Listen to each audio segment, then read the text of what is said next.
You know, a lot of people complain about a lot of things in their life. Not making enough money, being depressed, having imposter syndrome, and a myriad of other well-founded and credible issues. So I want to do the same thing about a less important topic. I'm 24 years old, and I will often compare myself to people around my age, that being 18 to 30. And I know that seems like a big range, but keep in mind that 6 years ago, I was 18, and in 6 years, I will be 30. I've gone through extreme stints of sadness before. I won't call it depression because that's a diagnosis and I'm not a doctor. But it was weird because during those times, I recognized that I had a lot more than a lot of people, but I never felt like I was doing enough. You know, here I am at 24, watching my friends do a hell of a lot more with their lives than I was. More money, a better job, a better relationship, etc., etc. By all measures, it felt like I was falling behind my peers. But it went both ways. When I looked at people doing objectively worse than me, they seemed happier, more content, and less stressed. And most of them seemed to be a hell of a lot more motivated than I was. This all culminated in an extreme imposter syndrome-like feeling. And because of that, it felt like I was extremely isolated, maybe more isolated in my mind than I was in actuality, but I would come home and just wonder why I felt so bad. Was I doing something wrong? Why is everyone more happy than I am? How do they find this motivation that I can't seem to find? And eventually, I realized that it might be because of social media. I know that I cherry picked the hell out of the things I would post on social media to make my life seem more complete than it actually was. And at the time, I knew that other people did the exact same thing, but that didn't matter. I still got jealous, and I still wanted more for myself. Not because I thought that it would be good to better myself, but because I would question why other people had more than I did. It was like other people's happiness was an attack on my own.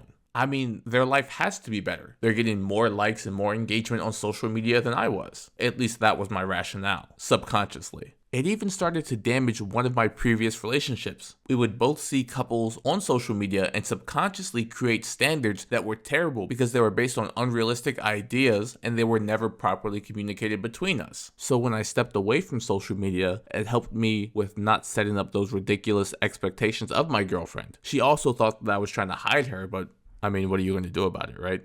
Ultimately, I felt a sort of crushing loneliness that I believed was amplified by social media, if not directly caused by it. But I am not going to make a declarative statement that you should definitely disengage with social media. I'm just trying to provide you my opinions.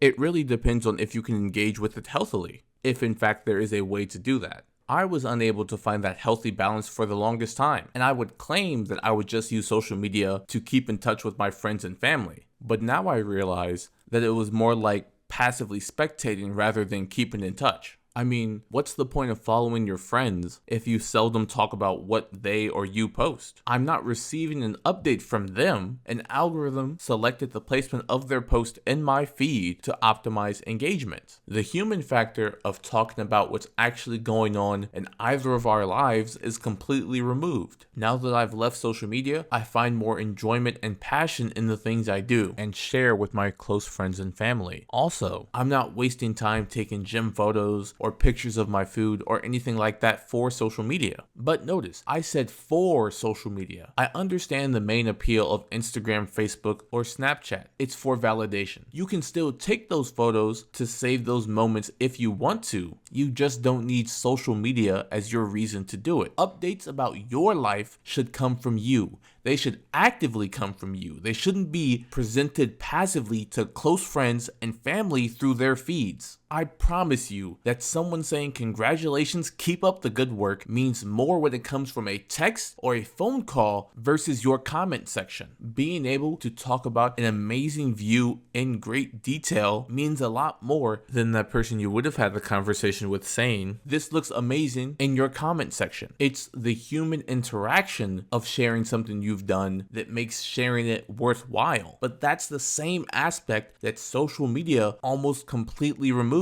It also doesn't help that a lot of content is AI generated too. Social media influences a lot of what people do. You went on vacation and you took a lot of great photos, but did you do anything? Did you have a new experience? Did you gain a new perspective? Listen, the sun is going to set. You can spend the sunset taking photos of it or enjoying it.